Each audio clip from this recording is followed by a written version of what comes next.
This photo perfectly exemplifies what the Kansas City Chiefs were looking to do this entire offseason. They were loading, they were getting ready for what everyone was going to watch opening week against the Baltimore Ravens. It's one of the coldest pictures I've ever seen of Patrick Mahomes. And we got another one of Isaiah Pacheco. But let's go ahead and talk about the Kansas City Chiefs offense and defensive performance against the Baltimore Ravens, because what we got to see were some new things, some new toys. Xavier Worthy taking an end around to the house, the offensive line getting after it downfield, taking Roquan Smith for a walk, all of the most fun things that we get to see on an every down basis, what the Chiefs were able to do offensively. Yes, they didn't put up 30 plus points. They were efficient. They were able to score when it mattered. And at the end of the day, they put it up more than enough points to win this football game. We got some of the new, we got some of the old. What we see here with Rashee Rice doing a little bit of a return route with open space. Look at the middle of the field right here. There's nothing happening. There is nobody there, and Rashee Rice just takes full advantage of it for a big play there over the middle of the field, what they did all night long. And then some of the old, right? Get a little of Patrick Mahomes getting out of the pocket, Travis Kelce finding space off to the right-hand side, and then boom, a big shot to the right-hand side in that gigantic space. We got to see all of it opening day, Thursday Night Football against the Baltimore Ravens, and the Chiefs were prepared. They knew exactly what they wanted to do, how they were going to go about this, and at the end of the day, they were more than able to get this done down to a science. So, you guys, welcome into the RGR Football Channel. My name is Daniel Harms, senior film analyst, and today we are talking all about the Chiefs' Week 1 victory against those Baltimore Ravens and how, while it did come down to a last-second possession and toe out of bounds, this spells great news, not just for the Chiefs going forward, but for the offense success as we continue into the season. If you guys are new to the channel, hit that sub button right now, and then allow me to earn a like as we work our way through this film review. Maybe you learn something, and if you do, just be kind and hit that like button, because that's what I want to do. I want to teach you guys more about the game that we all love and that I definitely have learned far more about and want to continue to do so. So let's go ahead and get after it right now, because right here, this is, again, what exactly I want to showcase with this offensive performance. Firstly, you'll notice they're in 13 personnel, and it's this condensed formation. Condensed meaning you don't see a ton of players out wide, spread out. You have Rashee Rice to the bottom of your screen. They're going to slightly motion Isaiah Pacheco out to the right before the snap. This is something that the Chiefs did not do a ton of last year. They did incorporate some last-second shifts, but if you guys remember, the Miami Dolphins were using a lot in the very first game of the season of these quick motions, whether it was usually at wide receiver. You saw a wide receiver motion out really quickly, and then they would snap the football. That last-second motion creates conflict within the defense. And when you're in a condensed formation, you have all of these defenders in this area of the field. So there's a ton of space to exploit. That's exactly what the Chiefs are looking to do right here. So Isaiah Pacheco is going to do just that. He's going to come off to the right, and then he's going to hit the wheel route up the right-hand side. And the Chiefs underneath are going to do a little bit of a mesh concept. You have the outside tight end right here is going to come up and hit a hitch. And Travis Kelce on the opposite side is going to do the same thing. And then you've got right here Jared Wiley coming across the formation, and you'll have Rashee Rice coming underneath the formation. You're trying to stretch horizontally, but also if someone takes that wheel route from Isaiah Pacheco, you have Rashee Rice getting into naturally created space because of the stretch from that last second motion. So there's the motion from Isaiah Pacheco. He gets out into the flat, and it's not enough. It's not deep enough from that underneath defender. There's not enough movement here to this area. If there was, again, we're talking about Rashee Rice coming into space. So this is what we're looking at right here with the condensed formations. And unfortunately, he does drop the football, but that's exactly what the Chiefs were looking to do. They wanted to stretch that horizontally, but also force the defense to pick, basically. You're going to go with Isaiah Pacheco, or we're going to hit Rashee Rice over the middle of the field regardless and still hit a pretty big play.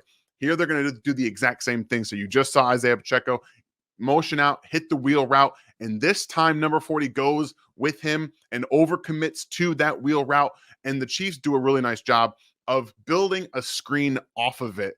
This is why Andy Reid is one of the best play callers in the NFL and why his screen game is so great. You just got wide receivers coming out and Travis Kelce coming out to block. Then you've got Creed Humphrey is going to come out to block eventually. You can't just get out there and do what you want to. Juwan Taylor's going to join him. And at the beginning, you're going to see Noah Gray come out here and look to block and then turn around. So again, what we talked about in that last play was they're trying to get someone to choose. Number 40 chooses, again, he's in man coverage, to go with Isaiah Pacheco and get down the field with him. That takes one defender away from the play and allows everyone to get up on their blocks with one less defender to worry about. Noah Gray nearly scores a touchdown here. So just watch as we got Creed Humphrey again coming to the next level and just going to wall off and just take Roquan Smith for a run. I'm a big fan of Roquan Smith. He was targeted heavily in this football game by the Chiefs with Rashee Rice in their blocking scheme, in their run scheme. All of those different things came together in this football game, and they really did want to make a point that they can do what they want to, even if you're one of the best players in football. So that was the first new thing that I saw that they showcased along with condensed formation. So if you guys are looking and watching the Chiefs, really when we talk about condensed formations, more NFL teams are using them because it does mess with the offensive, or the defensive structure of defenses. It brings everybody in and allows you to attack to the outside. And if you do that, you're going to naturally create more space underneath throughout the game as they take those condensed attack routes more seriously. And then the Chiefs built on their own counter game with this little gem right here. Now, he gets about 4 or 5 yards on this play, but it's the concept that we want to look at. So you've got everyone spread out. You're going to motion Noah Gray in here. He's going to stop and turn around, and their Chiefs are going to run counter. So you're going to get a reach out here. Everyone blocked down, reach right here. Also with Trey Smith coming down, blocking this defensive end out. And then Noah Gray, when he stops, again, it's all about timing. He's got to stop properly, and then he's going to get up and into the next level here. And you get that counter look from the Chiefs on offense. The Chiefs and have really used Noah Gray more of their split zone tight end. And what that is when you have tight end on one side of the offensive formation, you run zone towards him and he comes the opposite way. So in this instance, you're trying to create different angles for your blockers and for the tight end. And that's exactly what they look to do right here with Noah Gray, who's going to, again, stop, time it properly, get momentum, because it helps those tight ends get blocks. That's what you want to do. So they're going to do the same thing right here with Travis Kelce, who's going to motion down. This play comes back because of a questionable hold call on Kingsley Suamataia. I think that, he does get helped in this process as the defender kind of spins around him. But regardless, this one was a big play. The Chiefs are going to continue to incorporate this counter into their run game, and it's going to be hugely beneficial because you can do so many different things on it. Guess what? If you motion him down now and the defense prepares for a counter run, he just stops and he goes out to the flat, and guess what? You're in trouble for a big play. There's so many ways that you can build off of it. So we've seen now 2 different attacking concepts with Isaiah Pacheco being motioned out into the flat and then using that as a wheel or attacking with a screen. And now we have this concept where they're able to really get after it in the run game, but you can build different play action passes or plays off of that. So keep looking for that going forward as well. And then this is another one of those motions before the snap. Watch the bunch formation at the bottom of your screen, and it's going to show you and tell you everything you need to know about how this play unfolds. There's so many layers and levels into building an aggressive passing attack. And what the Chiefs do here is, again, we have that quick motion from Rashee Rice out to the flat. So he's going to come out here and go from being the number 3 receiver to the number 1 receiver. So typically defenses have responsibilities and keys on who's who and who's their responsibility. And if you take that number quote unquote 3 receiver and motion him to the number 1, it changes how the defense attacks. So he's now out here on the outside before the snap. And then Chiefs are going to switch release. What that means is you have the apex receiver in this bunch formation, Justin Watson, is going to switch his release. So instead of going to the inside or straight, he's going to come out first initially, break it out, and then go open over the middle of the field. Xavier Worthy is going to, instead of going straight up or out, he's going to go underneath and get vertical and come over the middle of the field. You're going to stretch this defense vertically, but also keep them on the right side of the field. Because now for Rashee Rice, he's going to wait a second and boom, open over the middle of the field. And watch Xavier Worthy as he switch releases underneath. And then Roquan Smith as he's coming out right here. This guy right here.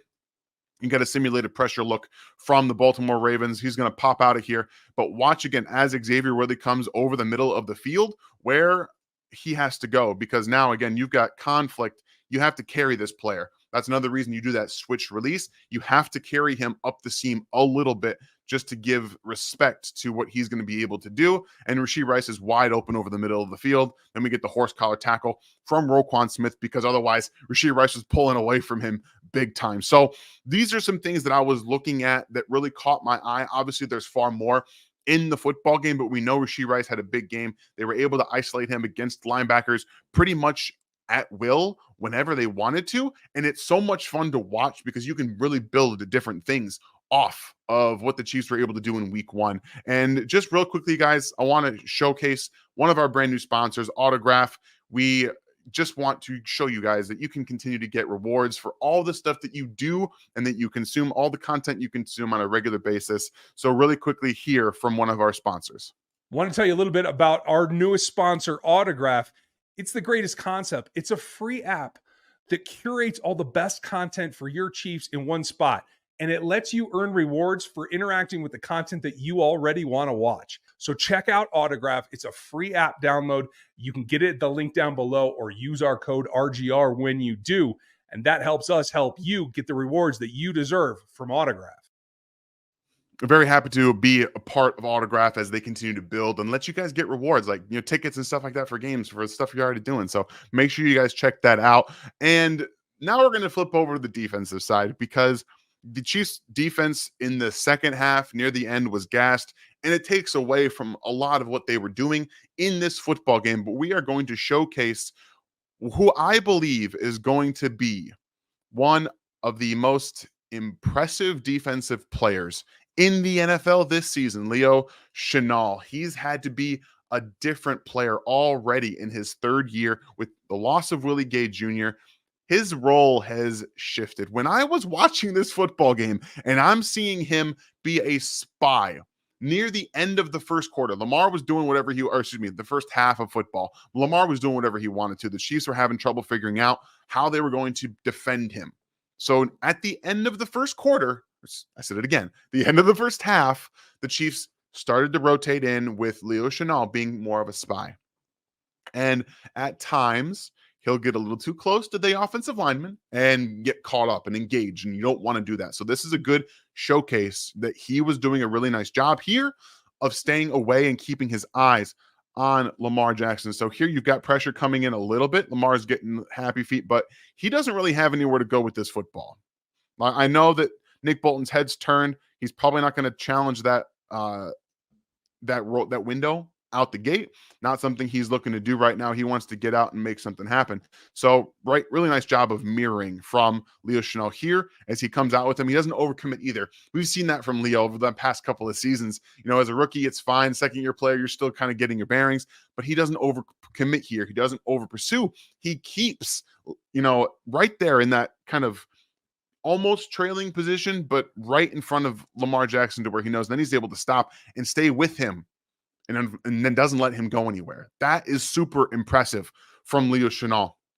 And I loved what he was doing in this football game as a pass rusher, run defender, linebacker. Still, I think he's getting more comfortable in space and more comfortable as, a coverage player, but that's not where you want him. This is a different level of uniqueness that the Chiefs have not had with Willie Gay, because Willie Gay is super athletic and stuff. But I think what Leo offers is that if this is Lamar Jackson or Josh Allen, we're looking at someone who can physically impose himself against a guy like Josh Allen and some of the bigger quarterbacks that have given the Chiefs trouble.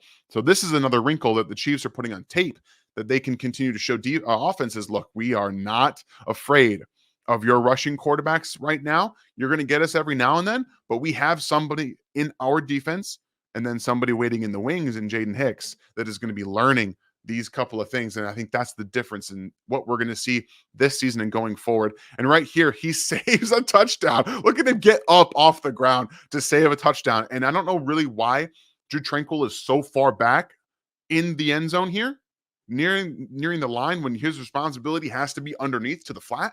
He has to be underneath here. So he's got to have better understanding of, okay, that running back is going to come out, and there's so much space here. I don't have enough speed to cover that space. But Leo Chenal bails him out and bails the Chiefs defense out with a great jump here, and the Ravens only get a field goal instead of getting a touchdown here instead. So really nice job. Again, he does get a little bit too close to the offensive line there, and you would think he almost got engaged, but there's again that athleticism and that great awareness to get your hands up, jump up to be able to take that out of the way. The next really big surprise for me, things I wasn't expecting. I think Leo Chenal being the spy, no one really saw that coming.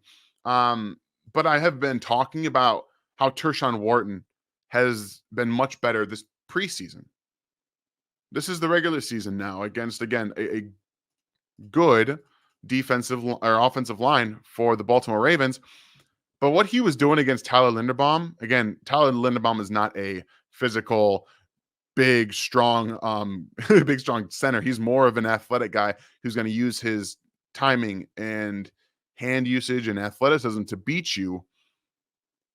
What Tershawn Wharton was doing in this football game was super impressive. He was all over the backfield and was awesome in the run game. Things we haven't really seen out of Tershawn Wharton in 2 years, maybe a little bit more. Good swipe in the hands, rip underneath, and the athleticism to stay up there. And again, forces an incompletion.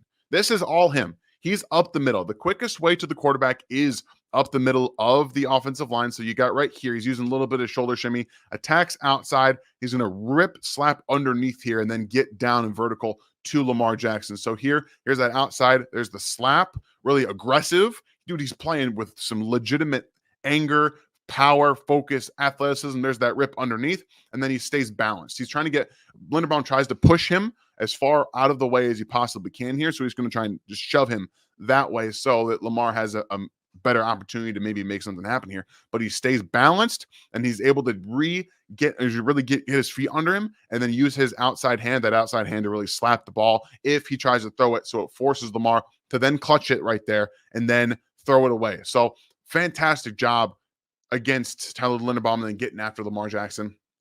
Here we got a little bit of outside zone action from the Baltimore Ravens in their heavy personnel, 22 personnel. And we've got Tershawn Wharton right here.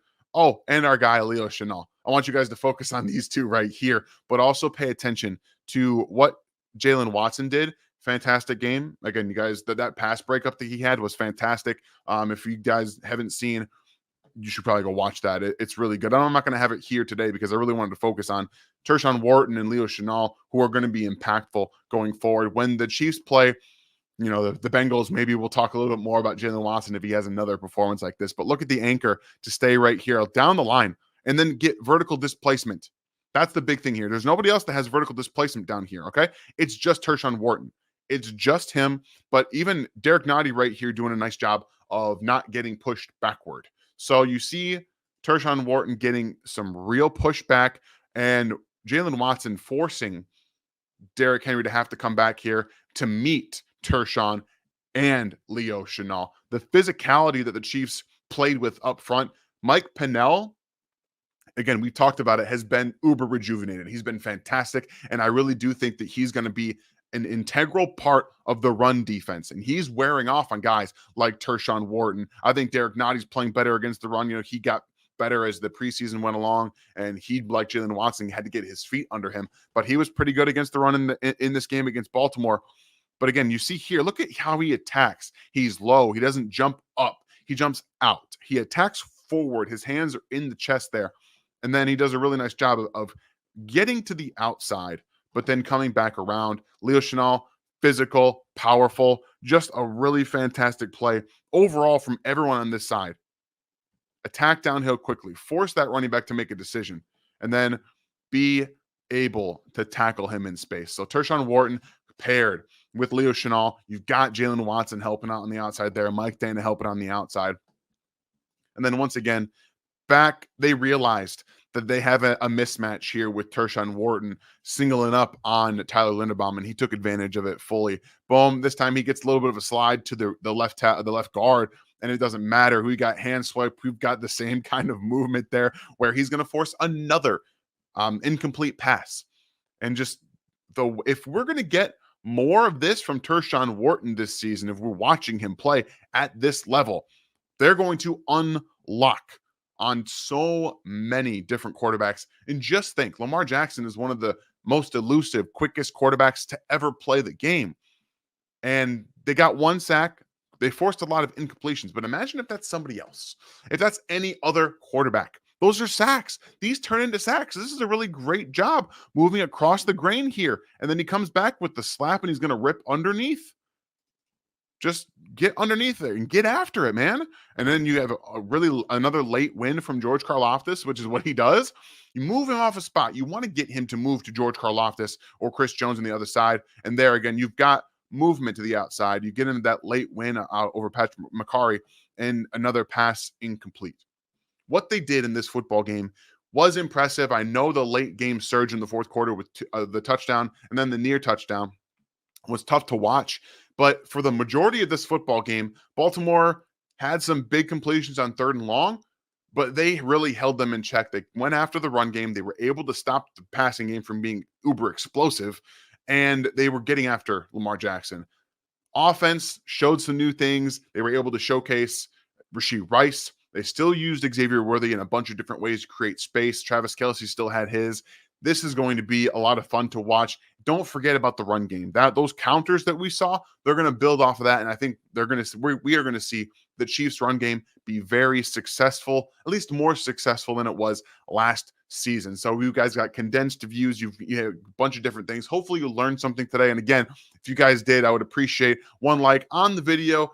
Give it to your friends. We'll see if they can learn something else about football, because this was so much fun to watch for me back, getting to show you guys what I learned from the Chiefs in week 1 and what we continue to learn from them as we go forward is the best part of this. So once again, hope you guys enjoyed this breakdown. If you guys are new to the channel, please join us here at Rogue Nation. Hit that sub button. We're going to have content for you every day of the week leading up to these games. Join us again. We got Thursday coming up, and Gary's going to have some stats for you. Ryan and I will be back on Friday with the game plan for Chiefs versus Bengals. You're not going to want to miss it. Have a great rest of your day.